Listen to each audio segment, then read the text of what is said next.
profesor Carlos Manuel Valdivia Rodríguez.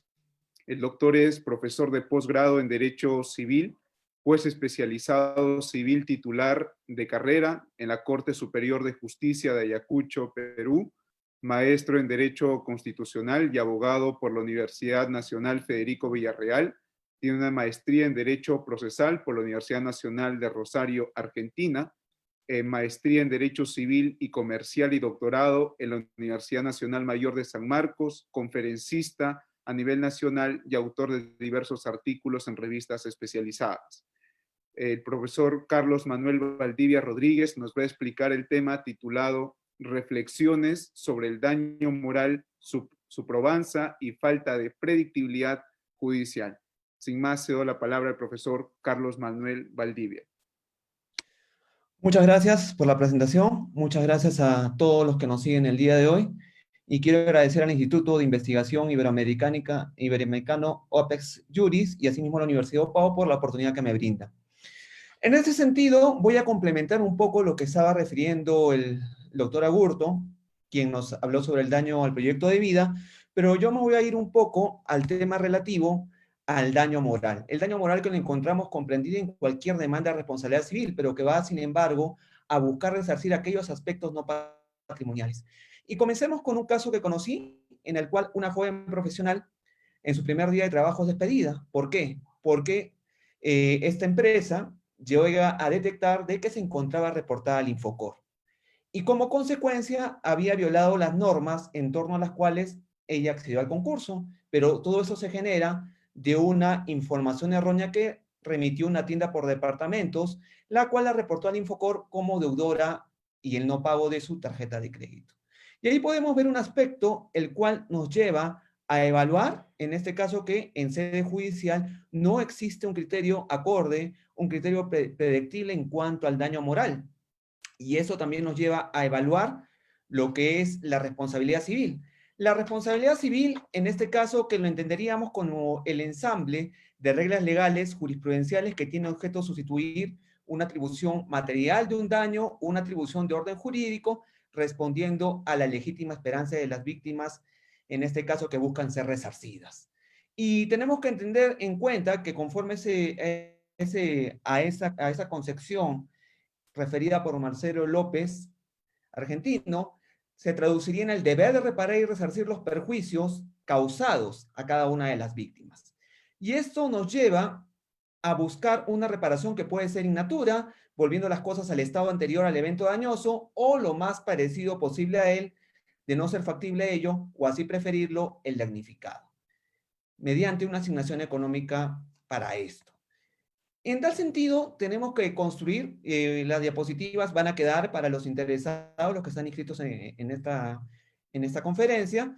Tenemos que entender que las nociones del daño, conforme refiere Larens, desde una perspectiva objetiva, lo entenderíamos como el menoscabo que a consecuencia de un acontecimiento, un evento determinado, sufre una persona que puede influir en sus bienes vitales, naturales, en su propiedad, en su patrimonio, integrándose así la noción del daño estructuralmente con la de la obligación y el derecho subjetivo o el interés legítimo, dado que en definitiva la víctima dañada, en razón del perjuicio, puede obtener coactivamente de otra persona la indemnización como reparación al detrimento sufrido. ¿Y cómo desarrollamos el daño moral? Se entiende, utilizando un poco la doctrina argentina, se entiende como la aflicción del espíritu que se manifiesta mayormente mediante estados psicológicos adversos, como podrían ser la ansiedad, las fobias, el estrés, la angustia, el decaimiento general, y que produce una modificación lesiva de lo que es una persona y de lo que la persona siente, impactando en su vida personal y de relación, que es distinto en todas las personas, como lo refirió el doctor Agurto anteriormente, encontrándose este concepto vinculado con la propia esencia de lo que es lo moral, definida por el autor argentino Samuel como el conjunto de facultades del espíritu por contraposición a lo físico. Es decir, acá se va a indagar en los diversos ámbitos las respuestas vinculadas a las afecciones como sufrimientos, dolor, pesares, desequilibrios existenciales, derivados como una consecuencia de una actuación ilícita o de daño, afectándose de ese modo el sentido, la interioridad y la subjetividad de cualquier persona. Por ello, tenemos que tener en cuenta que el daño moral es identificado en la doctrina como estados del espíritu. Estado del espíritu, como prefería llamarlo el tratadista argentino Pizarro, y que busca considerar el daño moral como un menoscabo a los sentimientos de las personas, que le causa, como referí, dolor, angustia, aflicción, la humillación, en general los padecimientos que se le han podido ocasionar como consecuencia de un evento dañoso, que son aquellas consecuencias descritas dentro de este ámbito de los daños al espíritu. Podríamos hablar como diversas variables que todos experimentan y sienten, pero de modos diferentes,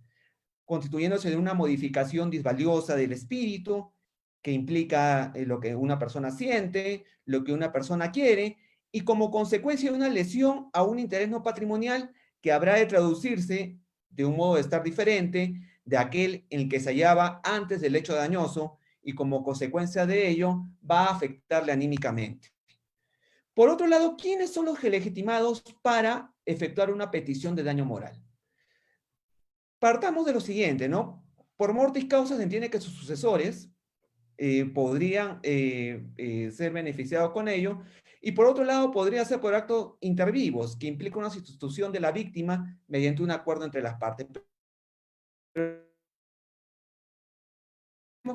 Que esto no es aceptado, principalmente en vía jurisprudencial, tomándose en cuenta que existen muchas posiciones negatorias hacia la transmisión de la acción resarcitoria del daño moral, por el carácter personal que tiene. ¿Y esto qué implica? Implica que para que sea resarcible debe observarse el requisito de la personalidad del daño, que se interpreta como la identidad sustantiva entre el sujeto que reclama y la víctima que padece el daño.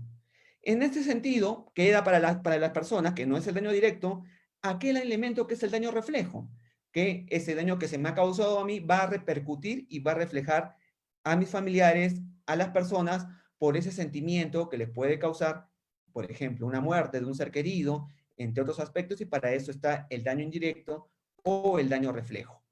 Por otro lado, viene un problema medular que es cómo probar el daño moral. Para probarse el daño moral, existen múltiples dificultades de daños patrimoniales. Estos no los podemos probar en su magnitud, en cómo aconteció, en cómo se dio, entre otros aspectos que pueden darse dentro de lo complicado que puede ser probar un daño moral. Y este daño del espíritu debe ser resarcido pese a las dificultades que les estoy escribiendo, tomándose en cuenta que el dinero que va a procurar no va a sustituir ni compensar el daño, sino lo que va a hacer es brindar placeres compensatorios para de esa manera buscarse menguar el daño que se ha causado, siéndolo real que no existen reglas básicas o puntos de referencia que permitan brindar una certeza preferencial, que pueden habilitar posteriores indagaciones frente a las características particulares que presenta el caso en concreto, que es lo que en este caso sería la problemática que presenta el daño moral. Y acá vayamos a otro aspecto, que es cómo cuantificar el daño y qué implica valorarse un daño. En el caso del daño moral, implica indagar sobre el índice de intereses espirituales que ha sido lesionado, así como las proyecciones disvaliosas de la subjetividad del damnificado que derivan de dicha minoración. Por otro lado, esa valoración de las circunstancias en abstracto, para que luego de ser evaluadas en concreto, no solo se constituyan en una mera mención de las mismas, sino que permitan determinar la influencia que éstas han tenido de acuerdo a la decisión que se adopte, ya sea para atenuar o agravar este daño que la víctima ha sufrido de manera efectiva. Y esta valoración tiene un componente importante que, dadas las dificultades que he señalado, conlleva a la discrecionalidad del juez para cuantificar y valorar ese daño, quien deberá asignar un valor económico en dinero de acuerdo a la magnitud del daño, pero acá entran los factores de la fundamentación, la valoración de pruebas para que éste pueda otorgar la suma determinada frente al daño que se ha ocasionado. Y por ello, dado que en nuestro país no se ha hecho mayor esfuerzo jurisprudencialmente de querer dar pautas o reglas para seguirse frente al daño moral, acudo un poco a la doctrina argentina, puedo citar a Mosé Iturraspe, que propone las siguientes reglas para ese tema. Por un lado, dice que no se debe ir a una indemnización simbólica, no a un enriquecimiento injusto, no a una tarifación o piso techo para todos los casos, no a un porcentaje de daño patrimonial, no a la determinación sobre la base de la mera prudencia, sí a evaluarse la gravedad del daño, sí a la atención de las peculiaridades del caso de la víctima y del victimario, sí a la armonización de las reparaciones en casos semejantes y sí a los placeres compensatorios, que busca dar a la víctima esa compensación económica que permita que olvide el daño que se le ha ocasionado. Y así también el establecimiento en ese contexto económico, tomándose en cuenta parámetros como el estándar de vida. Así propone un catálogo de daños que son los que ustedes ven en la diapositiva. Como por ejemplo, atenderse los estados de ánimo, las angustias, tristezas y similares que ha aparecido, que han originado una disminución de la salud, de la integridad psicofísica, pérdida de órganos, de un sentido o de un miembro, entre otras, por la tragedia ocurrida al familiar, cónyuge, padres, de acuerdo a las circunstancias en concreto, nacidas del avance de la intimidad o reserva, por la pérdida de armonía o belleza del rostro o de las partes del cuerpo que se muestran, por la frustración del proyecto de vida, por la limitación de la vida de relación, por el ataque a la identidad personal o el bagaje cultural propio, entre otras que pueden darse. Peirano, el profesor Rosarino, habla sobre la tarifación judicial indicativa y que emplea para ello los siguientes axiomas. El daño moral no tiene necesaria relación con el daño moral. No es menester la prueba del daño moral sufrido por tratarse de una prueba in regis, es decir, la demostración del hecho, de la afectación antijurídica, en ese sentido, para efectos de acreditar la existencia de una mejor situación objetiva que exculpe el daño moral. Por otro lado, también refiere la estimación tarifaria juris tantum, que parte de una asignación igualitaria para cada damnificado, sin perjuicio de que el interesado pueda probar que concurre en alguna situación excepcional que pueda justificar el incremento, un plus de sufrimiento moral respecto del común y corriente, ¿para efectos de qué? De conciliar la naturaleza resarcitoria del daño moral y el valor de predictibilidad, desalojando las ideas de minimizar la cuantía en este rubro. Por otro lado, hay otro aspecto que es el que refieren los tratadistas Gersey y Weingarten, los cuales emplean una metodología en la cual consideran diversos rubros. Por un lado, considera la edad máxima que puede vivir una persona, en este caso tomándose en cuenta el INDEC, que es en Argentina lo que hace el INI en el Perú, que consideraba la esperanza de vida en Argentina de 83 años, para efectos de, en ese factor,